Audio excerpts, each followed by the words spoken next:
ॐ हरिः ॐ श्रीगुरुभ्यो नमः। हरिः ॐ। ॐ सदाशिवसमारम्भां शङ्कराचार्यमध्यमाम् अस्मदाचार्यपर्यन्तां वन्दे गुरुपरम्परां। श्रुतिस्मृतिपुराणानाम् आलयं करुणालयं नमामि भगवत्पादं शङ्करं लोकशङ्करं। शङ्करं शङ्कराचार्यं केशवं बादरायणं सूत्रभाष्यकृतौ वन्दे भगवन्तौ पुनः पुनः। ईश्वरो गुरुरात्मेति मूर्तिभेदविभागिने व्योमवद्व्याप्तदेहाय दक्षिणामूर्तये नमः। ॐ असतो मा सद्गमय तमसो मा ज्योतिर्गमय मृत्योर्मा अमृतङ्गमय। ॐ शान्ति शान्ति शान्तिः। वासुदेवेन्द्रयोगीन्द्रं नत्वा ज्ञानप्रदं गुरुं मुमुक्षूणां हितार्थाय तत्त्वबोधोऽभिधीयते। आत्मा कः स्थूलसूक्ष्मकारणशरीराद्व्यतिरिक्तः पञ्चकोशातीतः सन् अवस्थात्रयसाक्षी सच्चिदानन्दस्वरूपः सन् यः तिष्ठति स आत्मा। मनसो देवता चन्द्रमाः बुद्धिर्ब्रह्मा अहङ्कारस्य रुद्रः चित्तस्य वासुदेवः। अहंकारस्य देवता रुद्रः। देवता शब्द प्रथम पंक्ति से यहाँ लाना है। अहंकारस्य देवता रुद्रः। अहंकार की व्याख्या हम करके गए। अहम करोमि, अहंकर्ता। आप देखिए यहाँ नकारात्मक भाव नहीं है, आत्मविश्वास, मैं करता हूं। आप देखिए उनके देवता कौन है? रुद्र है।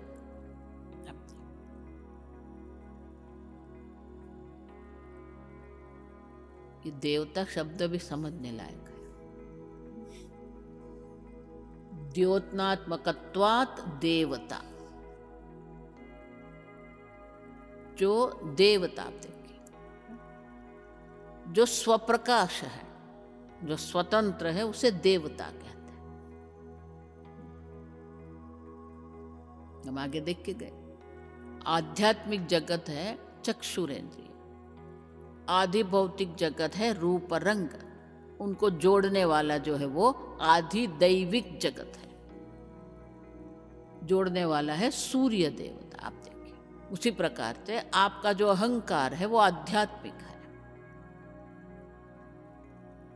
अहंकार स्वयं जड़ है, आप समझना है। हम 3 शब्द देख के गए, ये 3 शब्द याद रखना है। जड़, चेतन, चैतन्य। अहंकार चेतन है किंतु स्वरूप से वो जड़ है। आप देखिए तो जड़ स्वयं प्रवृत्ति नहीं कर सकता, और इसीलिए उनके देवता है रुद्र। अब सामान्यतः रुद्र का अर्थ हम जो करते हैं ना,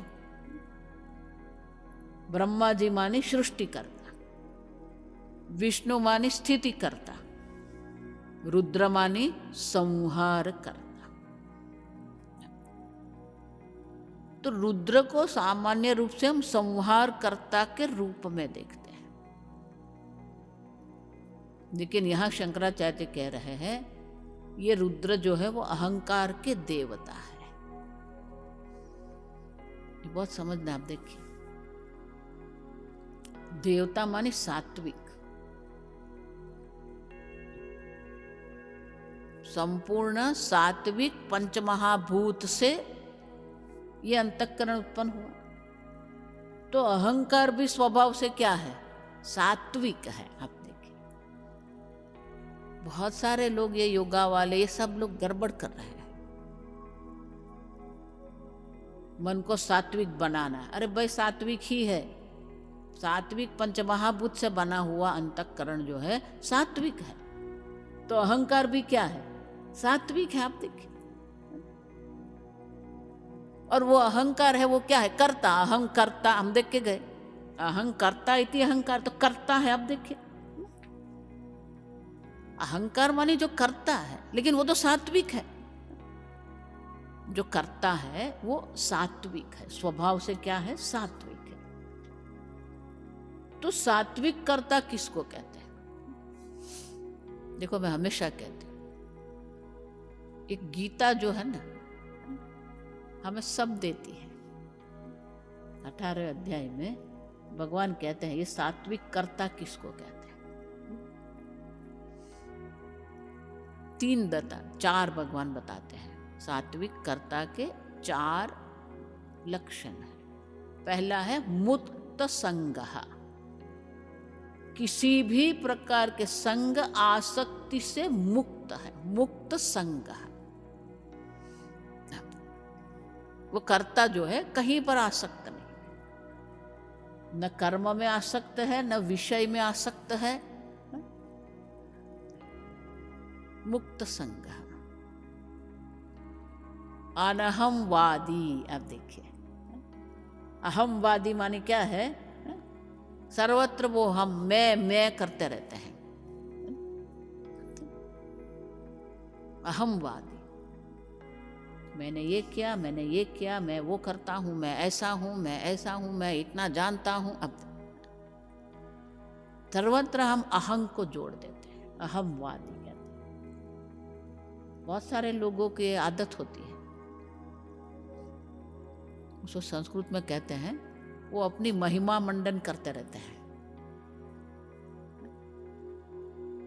अहमवादी। लेकिन ये सात्विक कर्ता कौन है? अनहमवादी।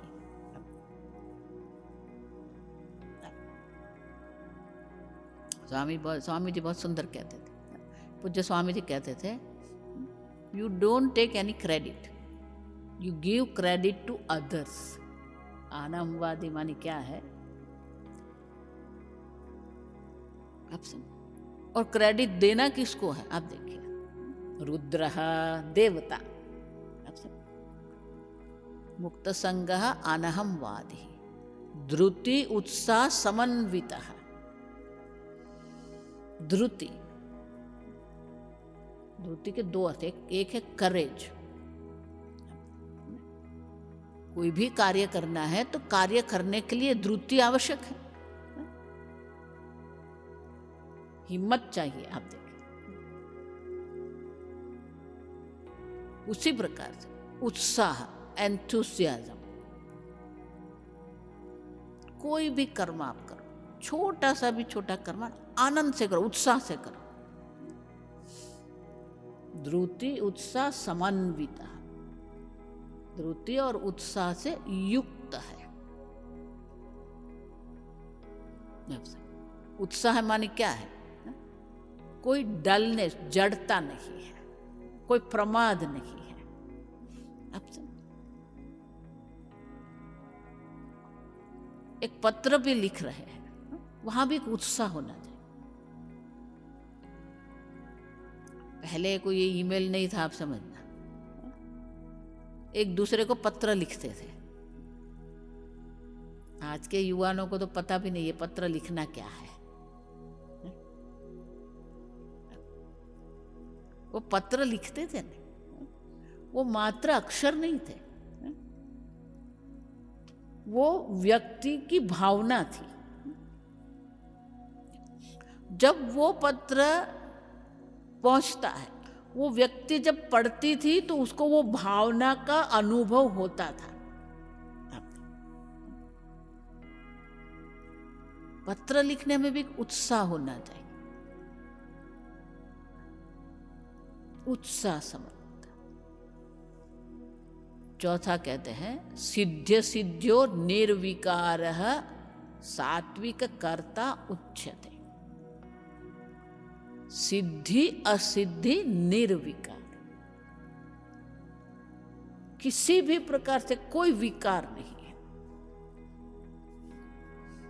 निर्विकारी माने कि वो कर्ता जो है, सिद्धि मिली असिद्धि मिली, शास्त्र में ऐसे कहते हैं चरैवेति चरैवेति चरैवेति, आप करते रहो। चरैवेति मान चलते रहो। सिद्धि मिली असिद्धि मिली, आप करते रहो, कुछ ना कुछ करते रहो। असिद्धि भी मिली फिर भी क्या करना है, छोड़ना नहीं है। अब समझो, मन में कोई विकार नहीं लाना, मन में कोई अनुत्साह नहीं लाना, मन में कोई निराशा हताशा नहीं लाना है। सात्विक कर्ता जो है वो कभी किसी असिद्धि में भी कर्म छोड़ता नहीं है, करता रहता है। ये मकड़ी जो होती है ना, कभी उद्यान में जाइए और मकड़ी को देखिए। आजकल मनुष्य को 4 दीवार में रहने की आदत बन गई है। न बाग बगीचे में जाते हैं, न रात्र तारा दर्शन करते हैं, न इतना बड़ा भगवान ने विश्व बनाया, हम 4 दीवार में बैठ गए। स्वामी जी कहते थे सागर भी हम मोबाइल में देखते हैं, हैं? तारे भी हम मोबाइल में देखते हैं। अब देखिए,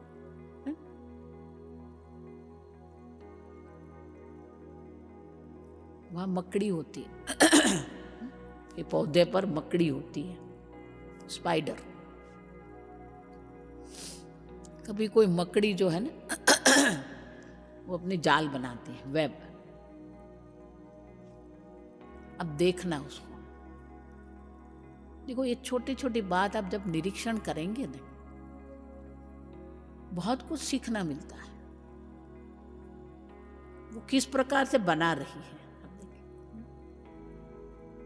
किस स्थान पर बना रही, आप जानते नहीं होंगे, लेकिन मकड़ी जो तार बनाती है ना, जो धागा बनाती है, वो सबसे मजबूत, सबसे अधिक स्ट्रांग है। ये अब कितना भी खींचो वो टूटेगा नहीं।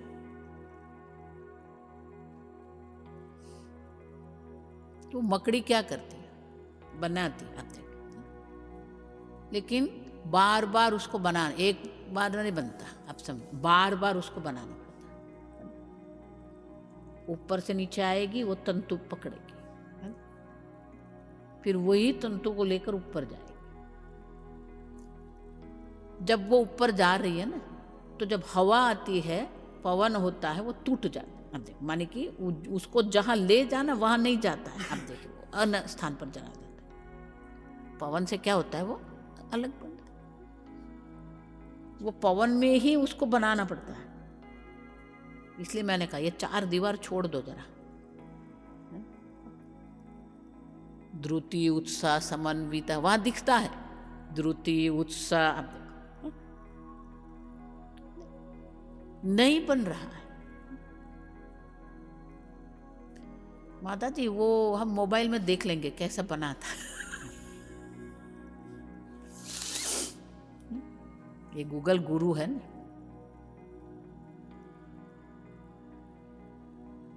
कितनी बार भी वो नहीं बनेगा, फिर भी वो क्या करती रहेगी, बनाती रहेगी, जब तक पूरा जाल बन नहीं जाता। निर्विकारी, आप देखिए, करते रहना, कुछ भी हो जाए। गीता में भगवान कहते कर्म का कभी भी त्याग मत करो। सात्विक कर्ता वो है, वो कर्म का कभी त्याग नहीं करता। सिद्धि हुई असिद्धि हुई, करते रहो, मन में किसी भी प्रकार से। देखो, इसलिए वो फेल का अर्थ देते थे ना अब्दुल कलाम। फेल हम क्या मानते हैं, असिद्धि, निष्फलता। लेकिन फेल माने क्या? आई विल ट्राई अगेन, पुनः पुनः। और इसीलिए ये अहंकर्ता, रुद्र माने सात्विक करता है। यहाँ अहंकार है, रुद्र माने क्या है? सात्विक करता है। देखो ये संहार भी जो है,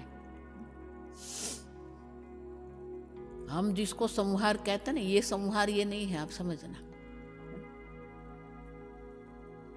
अब जंगल में जाइए, वहां पौधे हैं, बेल है, बेल पर फूल है,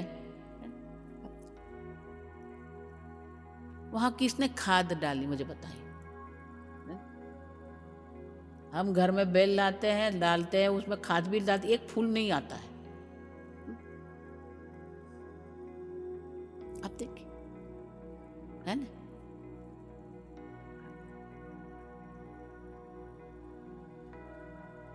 अब जाइए जंगल, देखिए, एक एक वृक्ष, एक एक पत्तियां, एक एक बेल, वहां किसने खाद डाली? कोई नहीं। तो बोले खाद कहां से आए? है ना? उनको पोषण तो चाहिए। ये जंगल हमें समझाता है ये रुद्र क्या होता है। क्यों? क्योंकि ये जगत में संहार जिसको हम कहते हैं, देखो 3 बोलते हैं ना, सृष्टि स्थिति संहार। तो हम उसको क्रम देखते हैं। सृष्टि स्थिति संहार को हम क्या देखते हैं? क्रम के रूप में देखते हैं। सृष्टि होती है, फिर उसकी स्थिति होती है, फिर उसका नाश होता है। वो ऐसा नहीं है, आप समझना। एक ही क्षण में तीनों है, एक ही क्षण में तीनों है, आप समझना। बीज का नाश और अंकुर की उत्पत्ति है कि नहीं? अंकुर का नाश और पौधे की उत्पत्ति, और नाश और सृष्टि एक ही क्षण है। कली का नाश और पुष्प की उत्पत्ति, पुष्प का नाश और फल की उत्पत्ति, फल का नाश और बीज की उत्पत्ति। अब देखिए 3 है क्या? इसलिए बहुत सुंदर शब्द है। अब देखो एक नया शब्द में आपको देती हूं। ये जगत में जो संहार है ना, वो सर्जनात्मक संहार है। संहार में भी क्या है? सर्जन है, सर्जनात्मक संहार।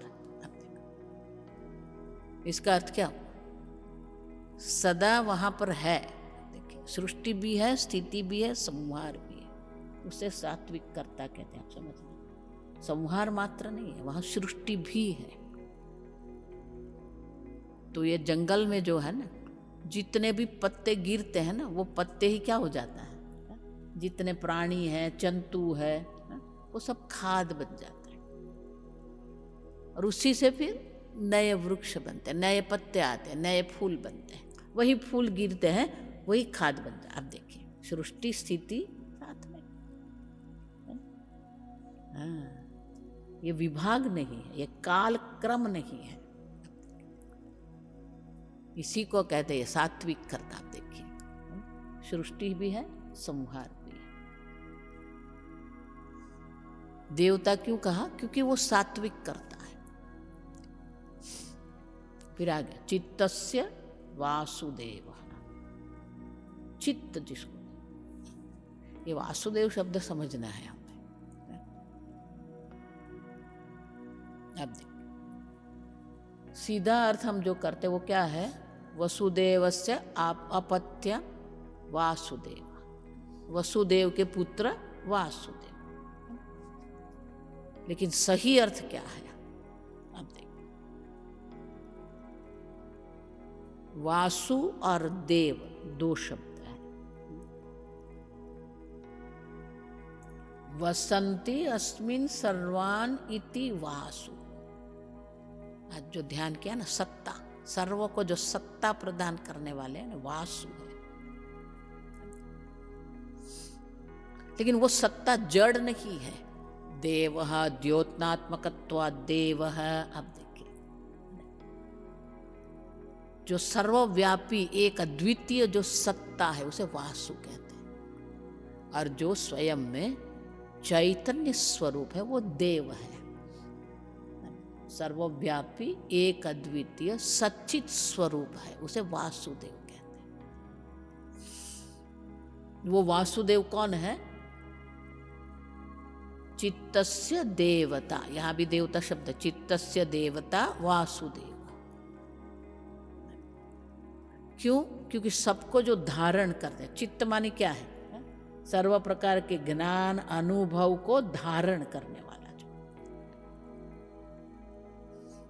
इसलिए ये सच्चित जो है ना वो धारण करता है। संपूर्ण जगत को जो सत्ता देने वाला है वो वासुदेव, सबको प्रकाशित करने वाला है वो देव है। और इसीलिए चित्तस्य देवता वासुदेव। गीता में भगवान बहुत सुंदर कहते हैं, मत्त स्मृतिर ज्ञानम अपोहनम एव। मेरे से ही ये ज्ञान है, मेरे से ही ये स्मृति है, मेरे कारण ही स्मृति है। अपोहनम, विस्मृति भी मैं है। स्वामी जी ये आज बहुत अच्छा कह दिया, विस्मरण में भगवान है। इसलिए अभी मुझे कुछ याद नहीं रहता है तो आप चिंता नहीं करनी। वो कौन है? भगवान।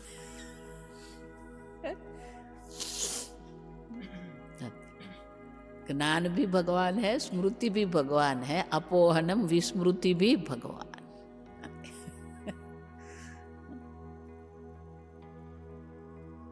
हमारा मन है ना स्टोर हाउस है ना? भगवान क्या कर रहे हैं? जो आवश्यक है ना वो हमें स्मरण कराते हैं, जो अनावश्यक है वो इरेज कर दे ऑटोमेटिक, है ना? कंप्यूटर में करते हैं ना, हा? जो फाइल का काम नहीं उसको क्या कर देंगे? डिलीट कर देंगे, है ना? ये डिलीट करने का काम भगवान करते हैं। अगर मैं आपको पूछूं, परसों कौन सी सब्जी खाई थी, याद है? भगवान ने क्या कर दिया? वो स्मृति डिलीट कर दिया। आपको डिलीट नहीं करनी पड़ी, वो डिलीट हो गई। क्यों? अनावश्यक है। आप समझो, आवश्यक याद रखना इसलिए भगवान स्मृति है, अनावश्यक डिलीट करना इसलिए भगवान अपोहनम है। कुंभ मेला कौन सी तारीख पर था? भी स्वामी जी तारीख याद नहीं है, आवश्यक नहीं है। आपसे हाँ, वासुदेव है। चित्त भी, स्मृति भी भगवान है, विस्मृति भी भगवान है। वासुदेव माने जो स्टोर हाउस है, ये चित्त के देवता वासुदेव। अब ये देवता हम क्यों कहते हैं? बहुत लोगों को इससे बहुत समस्या है। किसने देखा देवता? आपने देखा देवता? नहीं देखा। सूर्य को देखते हैं। ये पहली बार जब चंद्रमा पर ये लोग गए ना, अभी तो उसको भी ये लोग चैलेंज कर रहे हैं। आप देखना, अमेरिका वाले ही अमेरिका वाले को चैलेंज कर रहे हैं कि कोई चंद्रमा पर गया ही नहीं था। आप देखना,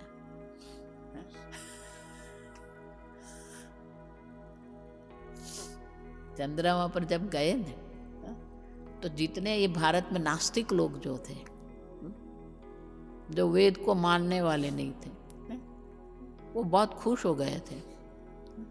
बोले क्यों? ये पंडित चंद्रलोक करता रहता है। अब देखो ये अमेरिका वाले चंद्रलोक में वहाँ कोई है ही नहीं, कोई चंद्र देवता भी नहीं है, कुछ भी नहीं है। और ये शास्त्र में बोलते हैं चंद्रलोक में ये है, वो है, ऐसा है। सूर्यलोक, अब सूर्य में इतनी गर्मी है, 10,000 टेम्परेचर, वहां कौन रहेगा?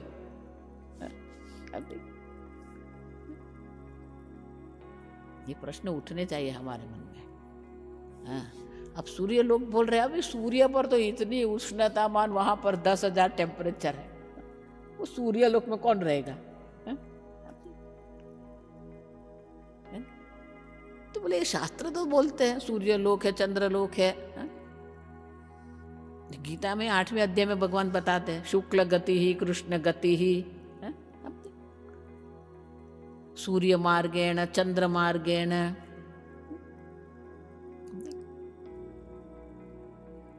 अब समझो, आप जो देख रहे हैं ना वो स्थूल है, आपकी आंख जो बताती है ना वो स्थूल है। अब समझो, ये स्थूल में जो बैठे हैं ना सब चार्वाक है, मटेरियलिस्टिक है। वो एक ही प्रमाण को मानते हैं, प्रत्यक्ष प्रमाण को। अब समझो, तो विद्यारण्य मुनि बहुत सुंदर कहते हैं पंचदशी में कि अगर आप कह रहे हो कि जो दिख रहा है, हा? वही सत्य है, जो नहीं दिख रहा है वो है ही नहीं, हा? तो बहुत सुंदर प्रश्न तर्क देते हैं, आप समझना। हा? वो दृष्टांत देते हैं पति पत्नी का।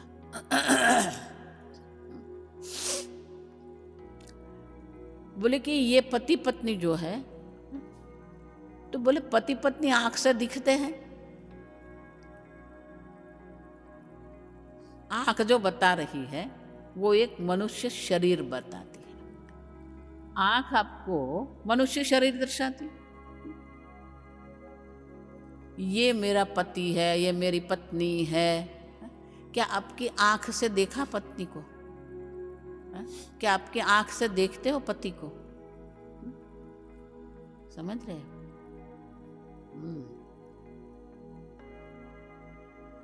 पति पत्नी जो है ना वो आंख से नहीं दिखते हैं, है ना?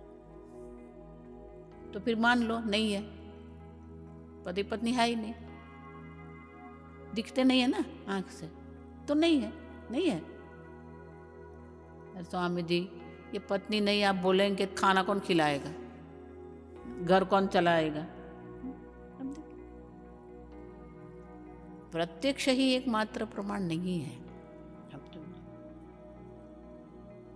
जो आंख से नहीं दिखता है वो नहीं है, ऐसा हम नहीं कह सकते। हम नहीं देख रहे, हमें अनुभव में नहीं आ रहा है, इसका अर्थ नहीं कि वो नहीं है। ये सब चारवाक है ना, वो दृष्टि सृष्टिवाद है। जो दिखता है उसी को मानते हैं, दिखता है वही है ऐसा नहीं है। बहुत कुछ है जो नहीं दिखता है, लेकिन भगवान ने आंख में वो भी शक्ति दी है, किसी के प्रेम को भी देख सकते हैं, किसी की हताशा को भी देखता है, किसी के क्रोध की भी हम देख सकते हैं। अब देख वो कैसे आंख से देखा। अब तो ये देवता जो हम कहते हैं, भले आंख से नहीं दिखता है, माने नहीं है ऐसा नहीं कह सकते। इसलिए मैं अलग प्रकार, देवता माने एक विशेष प्रकार की शक्ति जिसके ऊपर हमारा कोई नियंत्रण नहीं है। आप समझ, ये जगत में ऐसी बहुत सारी है जहां पर हमारा कोई नियंत्रण नहीं है। अग्नि, वायु, जल। देखो हम लोग जल को बहुत हल्के में लेते हैं, जल में एक शक्ति है, जल भी क्या है? शक्ति है। जल देवता है, जहां शक्ति है, जो शक्ति हमारे कारण नहीं है और जो शक्ति पर हमारा नियंत्रण नहीं है, उसे हम देवता कहते हैं। अग्नि भी क्या है? देवता। सूर्य क्या है? देवता है। जो सूर्य हम देख रहे हैं ना, तैत्तिरीय उपनिषद में क्या कहते हैं? आदित्य च असौ, जो आदित्य में है और जो यहाँ है वो क्या? स एकः। अब देखिए, माने जो सूर्य देख रहे स्थूल, वो जो देवता है, और यहाँ जो मैं जीव हूं वो क्या है? स एक। उसके आत्मा और मेरा आत्मा क्या दो है? क्या एक ही है। और इसलिए ये देवता को स्वीकार करना पड़ता है। आप समझ, आप नहीं देख रहे, आपके अनुभव में नहीं आ रहा है, उसका अर्थ ये नहीं होता है कि वो नहीं है। बहुत सारी बात है जो अनुभव में नहीं आती है, आप समझ रहे, फिर भी हम उसके अस्तित्व को स्वीकारते हैं। इसी को श्रद्धा कहते हैं। आप समझ रहे हैं, श्रद्धा मानी क्या है? जिसको अस्तित्व को हम सिद्ध नहीं कर सकते हैं, लेकिन जिसका अस्तित्व है उसको जो हम मानते हैं उसे श्रद्धा कहते हैं। स्वामी जी श्रद्धा की व्याख्या बहुत सुंदर करते थे।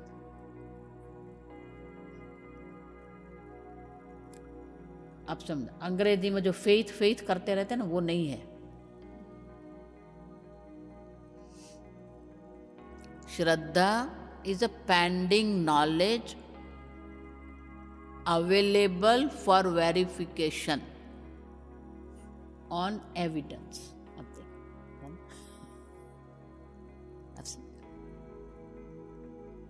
हम अनुभव नहीं कर रहे हैं, लेकिन कहते हैं तो हम उसको क्या कहते हैं? श्रद्धा करते हैं। और भगवान गीता में क्या कहते हैं? श्रद्धावान लभते ज्ञानम। आप देखिए, श्रद्धा करनी पड़ेगी। इसलिए देवता क्या है? श्रद्धा से है, हमारे अनुभव से नहीं है। ओम शन्नो मित्र शं वरुणः शन्नो भवत्वर्यमा शन्न इंद्रो बृहस्पतिः शन्नो विष्णुरुक्रमः नमो ब्रह्मणे नमस्ते वायो त्वमेव प्रत्यक्षं ब्रह्मासि त्वमेव प्रत्यक्षं ब्रह्म वदिष्यामि ऋतं वदिष्यामि सत्यं वदिष्यामि तन्मामवतु तद्वक्तारमवतु अवतु माम् अवतु वक्तारम्। ओम शांति शांति शांति। ओम पूर्णमदः पूर्णमिदं पूर्णात् पूर्णमुदच्यते पूर्णस्य पूर्णमादाय पूर्णमेवावशिष्यते। ओम शांति शांति शांति। हरिः ओम श्री गुरुभ्यो नमः। हरिः ओम।